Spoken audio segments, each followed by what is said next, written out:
오늘 성령 강림 주일입니다. 아멘. 예수께서 십자가에 못 박혀 죽으시고 부활하시고 승천하시고 그리고 50일 만에 성령이 내려온 오순절 마가다락방에 성령 강림하신 그런 성령 강림 주일입니다. 그래서 성령님이 오신 이유는 뭐예요? 우리가 하늘을 신뢰한 곳으로 하나님의 자녀로 이 세상을 살아가라고 하나님께서 우리에게 은혜로 주신 것입니다. 그래서 성령이 오셨네. 그런데 오늘 성령이 오신 사도행전 2장에 성령이 오신 것을 요엘서 2장 27절 말씀 보면 28절부터 쭉 보면 830년 전에 요엘 선지자가 이미 성령이 오실 것을 예언을 하신 것입니다. 그래서 그 예언하신 것을 오늘 사도 베드로가 인용을 해서 말씀을 한 것입니다. 그래서 성령님이 오시는 것은 뭐예요? 예언을 따라서 그 성경의 말씀의 기록을 따라서 우리에게 오신 것입니다. 그래서 성령님 교회 처음 다니시는 분들은 교회 나가면 성령님 하네. 도대체 성령님이 뭔지를 모르는 거야. 도대체 성령이 보이지도 않아, 들리지도 않아, 알 수가 없어. 그러니까 성령님에 대해서 참으로 간절한 마음으로 성령님 알기를 사모하게 되는 것이죠. 그것이 세상과 그리스도인의 차이입니다. 세상 사람들은요 성령이 뭔지를 몰라요. 성령이란 글도 모를 뿐더러 성령이 계신지도 모를 뿐더러 성령을 받을 수도 없습니다. 성령을 받을 수가 없지. 예수를 믿지 않으면 성령을 받을 수가 없다고 말씀에 기록되어 있습니다. 그래서 그 성령이 무엇인가 하는 것이죠. 그래서 오늘 말씀에 보니까 말세에 내가 내 영을 모든 육체에게 보여준다 했어요. 내가는 누구십니까? 내가는 하나님이십니다. 하나님이 내 영을 하나님의 영을 모든 육체에게 보여준다. 즉 모든 사람에게 보여준다는 것입니다. 우리는 육체로 세상을 살아가고 있습니다. 그런데 이 하나님의 성령이 내게 부음받지 않으면 육체로 살아가는 거예요. 육체로. 그럼 육체로 살아간다는 것이 무엇입니까? 세상에서 잘 먹고 잘 살고 그게 육체로 살아가는 것이죠. 세상에 있는 것들 부귀, 권세, 명예 이런 것들이 세상의 육체로 살아가는 것입니다. 그래서 세상 사람들은 하나님을 알지도 못하고 성령님을 알지도 못하고 예수님이 이 땅에 오셔서 무슨 일을 하셨는지도 몰라요. 그래서 세상 사람들과 그리스도인은 반드시 구별돼야 되고 반드시 차이가 있다는 것은 성령으로 말미암아 차이가 있게 되는 걸 여러분 꼭 기억하시기 바랍니다. 그래서 오늘 내용 보니까 우리 자녀들은 예언을 할 것이요. 젊은이들은 환상을 보고 늙은이들은 꿈을 꾼다는 거야. 어쨌든 젊으나 늙으나 하나님의 모든 자녀들은 다 이렇게 영적인 그 생활, 즉 영적인 실체가 되신 성령님을 받게 된다는 것입니다. 그래서 영적인 기본 원리는 뭡니까? 기본 원리는 꿈이에요. 여러분 꿈을 얼마나 꾸십니까? 여러분 꿈에 내가 할 수 없는 것을 하게 됩니다. 내가 땅에서만 걷는데 막 내가 날아 하늘을 막 날아다녀. 얼마나 신기합니까? 이게 꿈입니다. 하늘을 나는 거. 또 내가 어디 떨어졌는데 이렇게 붙들고 있는데 조금 있으면 막 떨어질 판이야. 그런데 누군가가 나를 올려서 평탄한 길에 세워주셔. 이런 걸 여러분 체험하셔야 돼요. 꿈. 즉 성령이 마시면요 내가 할 수 없는 것을 하게 됩니다. 또한 내가 믿을 수 없는 것을 믿게 됩니다. 또한 주님과 함께 살게 되는 것입니다. 그래서 성령 받은 자. 주님께서 이 땅에 오셔서 우리에게 약속하시는 것은 뭐예요? 약속하신 것은 성령을 보내주시겠다는 약속입니다. 만약에 예수님이 이 땅에 사셨으면요 우리 예수님 만나러 어디 가야 돼요? 이스라엘 가야 돼. 유대 땅 가요. 하지만 육신은 영원할 수 없기 때문에 예수님이 죽으시고 부활하시고 승천하셔서 영을 보내주신 거예요. 영을 보내주신 거예요. 그래서 영이 어디 오늘 말씀대로 각자의 마음에 각자의 육체에 부어주셔서 이제 누구나 예수 그리스도를 주로 부르고 구원에 이르게 되는 것을 오늘 성경을 말씀하고 계십니다. 그래서 21절 말씀 보니까 주의 이름을 부르는 자는 구원을 얻으리라 말씀합니다. 주의 이름을. 그러면 우리는 다 예수 믿고 구원 받았는데 왜 성령을 받아야 되느냐 이거야. 이것이 문제로다. 즉 예수만 믿으면 구원을 받는다던데 어떤 구원파가 그러고 어떤 이단이 그래요. 예수 믿고 이제 구원 받았으니까 이제는 뭐든지 하라는 것이죠. 그렇지만 오늘 말씀 예수님은 뭐예요? 성령을 받으라는 것이에요. 성령을. 예수를 믿지만 성령을 받으라는 것이에요. 즉 예를 들어서 우리가 예수님만 믿고 구원을 받는다면 성령 오실 필요 없습니다. 우리 왜 성령 받습니까? 그냥 예수 와서 예수 이름 믿고 구원 얻으면 되지. 성령을 왜 약속받고 성령이 왜 이 땅에 오셨냐 이거야. 성령이 이 땅에 오셔서 우리와 영원토록 함께 하시기 위해서 내 안에서 나와 영원토록 함께 하시기 위해서 오셨고 또한 우리를 예수님에 대해서 알려주시려고 하늘님에 대해서 알려주시려고 성령이 오셨고 그래서 성령과 함께하는 삶을 우리가 살아갈 때에 그 안에서 우리는 성장하게 되고 성숙하게 돼요. 그러니까 성령을 떠나서는요 우리 그리스도인은요 아무것도 말할 수가 없고 아무것도 믿을 수가 없다는 거예요. 믿어서는 안 된다는 것입니다. 오직 성령으로만 우리는 하나님을 알 수 있고 예수님을 알 수 있고 하나님의 자녀가 되고 하나님 안에서 참으로 주님의 영광을 보게 된다는 것입니다. 오늘 19절 20절 쭉 말씀하니까 하늘에는 기사 땅에는 뭐예요? 징조를 나타내. 하늘의 기사 뭡니까?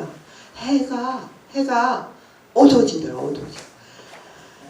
여러분 마땅히 밝아야 되고 마땅히 해가 빛을 비춰야 되는데 어두워진대요. 즉 원리 원칙이 아니라는 거예요.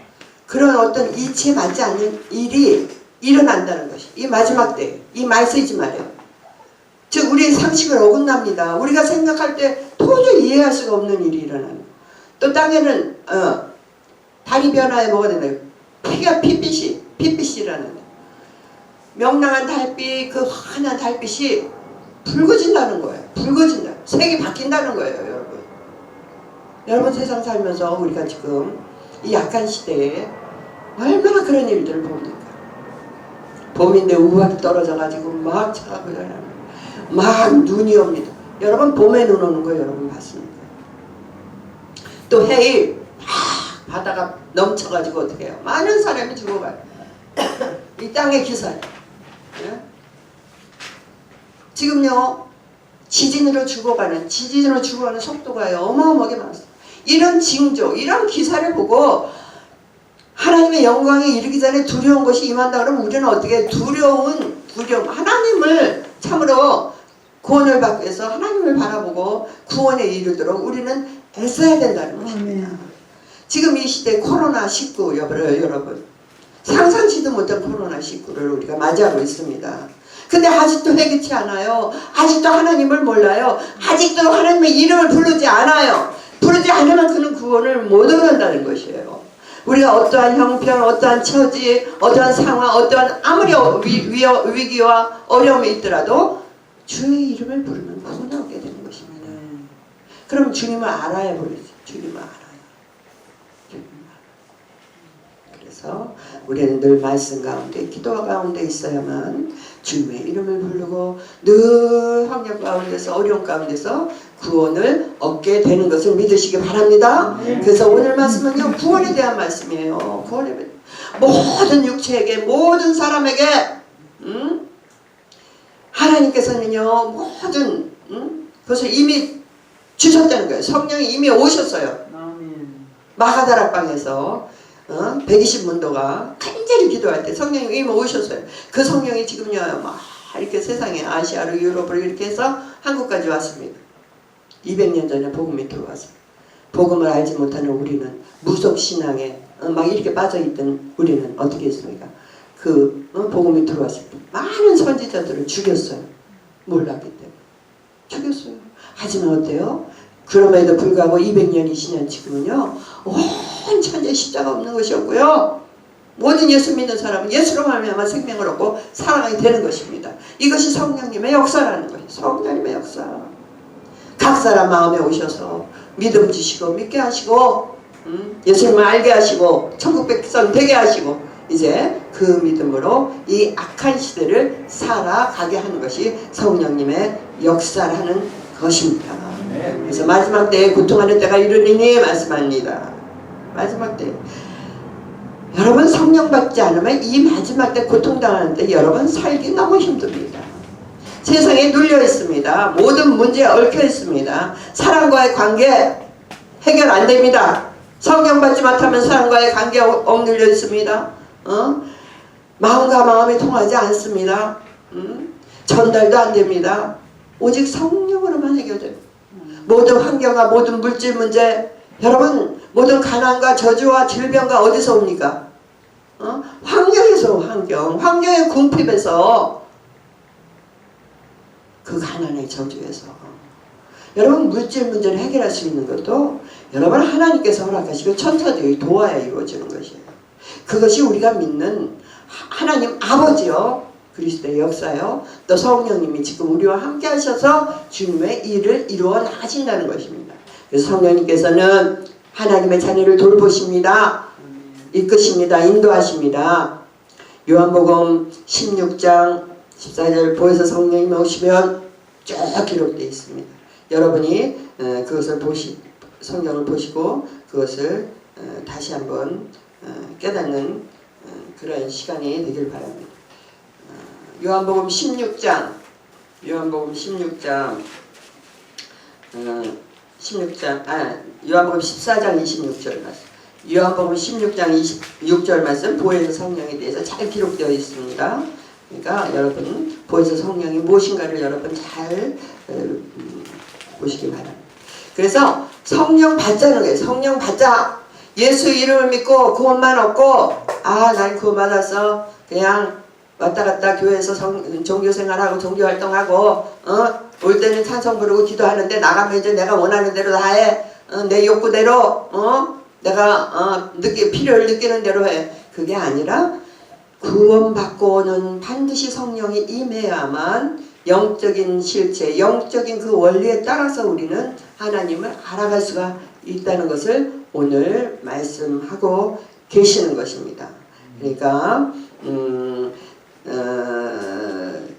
우리 성령을 이미 주셨고 우리는 성령을 받았습니다. 그래서 나타나는 현상에 따라서 우리의 삶이 변화가 되고 삶이 새로워지고 삶이 우리 체험을 통해서 이루어지는 것이에요. 이거는 각자가 느끼는 것입니다. 각자가 틀려요.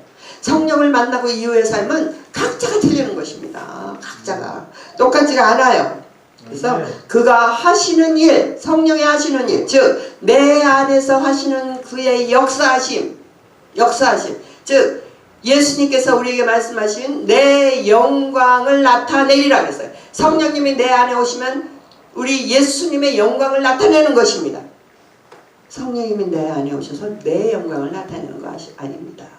내가 세상에서 좀 더 잘되기 위해서, 세상에서 인기 얻기 위해서, 세상에서 좀 더 뭔가 돋보이기 위해서가 아니라 성령님이 내 안에 오시면 오직 주님의 영광만 나타내게 돼 있는 것입니다. 그래서 요한복음 16장 14절 말씀 보니까 그가 내 영광을 나타내리니 내 것을 가지고 너희에게 나타내겠습니다 말씀하셨습니다. 주님의 영광. 그래서 우리가 주님을 믿고 주님을 의지하고 주님을 바라볼 때에 참으로 성령의 사람들로 살아갈 수 있는 것입니다. 이 마지막 때에 성령의 도우심을 받고 살아갑니다. 그런 모든 문제가 해결됩니다. 말씀과 기도로 또 우리가 여태까지 잘못된 사고방식, 잘못 믿었던 잘못된 믿음, 여러분 내 생활이 잘못되어 있습니까? 믿음이 잘못되어 있기 때문에 그런 거예요. 믿음이 똑바르고 성령이 해야 내 생활이 올바로 가는 거예요. 그러니까 열매를 보고 그들을 알지니 그 생활을 보세요. 그가 잘못되어 있다. 믿음이 잘못되어 있다.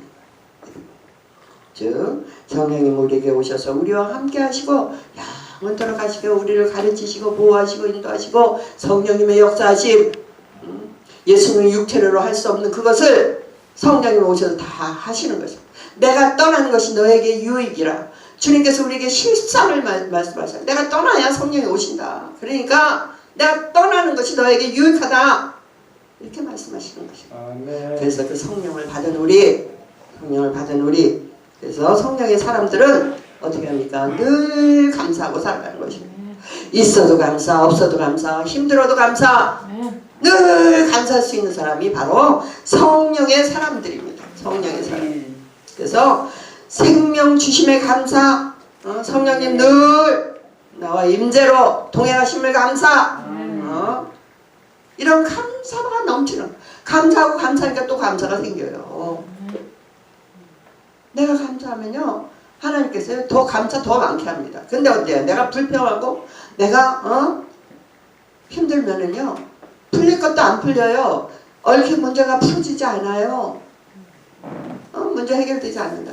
성령님이 오시면 어때요? 내가 고통 가운데서 해방이 됩니다. 또 슬픈 마음의 위로를 받습니다. 어려웠던 문제가 쉬워집니다. 성령이 오시면요 미웠던 사람들요 사랑하게 되는 거예요. 용서하게 되는 거예요. 성령의 사람은 어떻게 해요? 성령님과 똑같은 영을 가지고 있는 거예요. 즉 하나님은 뭐라 그랬습니까? 요한복음 보면 말씀을 받은 자는 신이라 말씀했습니다. 요한복음 10장 35절 말씀을 받은 자는 신이라 그랬어요. 신, 즉 영은 신이에요. 영. 요엘서 보면 내 신을, 내 영을 이렇게 말하는 거예요. 하나님의 신을 받으면 말씀을 받은 자는 신을 받은 거예요. 즉 하나님이 신이고 하나님이 영이시니까 그 말씀을 받는 나는 뭐예요? 나도 영, 나도 신이 됐어. 근데 내가 신이 아니라 내 안에서 역사하시는 그 성령의 말씀을 따라갈 때 신적인 능력이, 신적인 역사가 나타나는 것입니다. 아멘? 아멘. 어떤 사람들은요 신적인 역사 능력이 막 나타나니까 자기가 신이 된 거 착각하고 많은 이단들요, 많은 이단들 마지막이 좋지 않죠. 신천지 이만희가 그랬고요, 또 아무아무하게 그랬고요. 이단은 꼭 그렇지 안 좋아요. 왜? 하나님이 능력 주시고 신적인 그 영역 우리에게 분명히 주셨습니다. 성령 받은 자는 이와 같으리라 말씀하셨습니다. 그런데 그렇게 하다 보니까 자기가 신인 것 같아요. 자기가 하나님인 것 같아요. 이런 어리석음을 보하는 이 어리석은 피조물, 피조물 인간, 죽으면 그만인 것을. 어떤 이단 종교는요 죽으면 산다 그래가지고 그 시체를 없애지 않고 그냥 놔뒀다는 거 아닙니까? 뭐 저기 통일교 누구 미라로 해서 살아난다고. 살아납니까? 안 살아나요. 육신은 죽는 것입니다. 예수님도 죽고 부활하시고 승천하셨습니다. 우리는 우리 육체에 성령이 오시면 성령의 역사가 나타남으로 그의 능력이 나타나는 거지, 내가 신이고 내가 영이 아니라는 것입니다. 그럼 성령의 능력으로 말미암아 살다가 마지막 때에 어때요? 성령의 영과 함께 내 영이 주님과 함께 들림받아서 영원한 나라, 주님의 나라에서 주님과 함께 우리는 영원토록 산다는 것입니다. 그래서 성령 받은 자는 성령 받고 이 땅에서 뭐 끝이 아니고 성령이 임하시면 우리가 지금부터 성령 받은 그때부터 영원히 성령과 동행하는 거예요. 영원토록 주님의 나라 가서도 동행, 언제든지 동행. 그럼 어떻게 해요? 우리는 하나님의 모습, 성령의 모습, 우리의 모습이 닮아가야 된다는 것입니다. 닮아가야 된다는 것이에요. 만약에 하나님에서 성령이 와서 성령을 받은 내가 성령의 모습이 아니면 이것은 잘못됐다는 거예요. 무언가 틀렸다는 거예요. 채점할 때 틀리고 말고 하죠. 문제를 쫙 벗겨들고 틀리고 말고 틀리고. 적어도 거기서 합격하려면 60% 이상은 넘어가야 돼요. 그리고 계속 우리가 주 안에서 성화되면 그리스도의 형상까지 우리가 닮아갈 수 있을 줄 믿습니다. 그것은 성령님이 내 안에 오셔서 성령의 역사를 하시기 때문에 그래요. 내가 하는 게 아니라는 것이에요. 그래서 우리는 오직 믿음으로 세상을 이기는 것이에요. 믿음으로 세상을 믿음으로 우리는 세상을 바라봅니다. 그렇기 때문에 세상을 따라가지 않습니다. 세상과 구별됩니다. 그래서 믿음으로 승리하는 것이에요. 고린도후서 3장 17절 말씀 보면은 주는 영이시니 주의 영이 계신 곳에는 자유함이 있다라고 말씀하십니다. 우리는 성령을 받습니다. 성령은 자유의 영입니다. 성령 받은 자는 어디도 제한받지 않습니다. 구속받지 않습니다. 주님은 영이십니다. 주님과 동행합니다. 그런 자는 늘 자유를 누리게 됩니다. 마음에 얽히는 게 없습니다. 어둠이 물러갑니다. 그리고 참으로 주님이 주신 기쁨과 그 감사만 넘치는 그런 성령의 사람으로 거듭나는 것을 여러분 믿으시고 늘 말씀과 기도로 주님과 함께 세상을 이기고 나를 이기고 죄를 이기고 승리하는 저와 여러분 되시길 예수의 이름으로 축원합니다. 이 시간 기도합니다.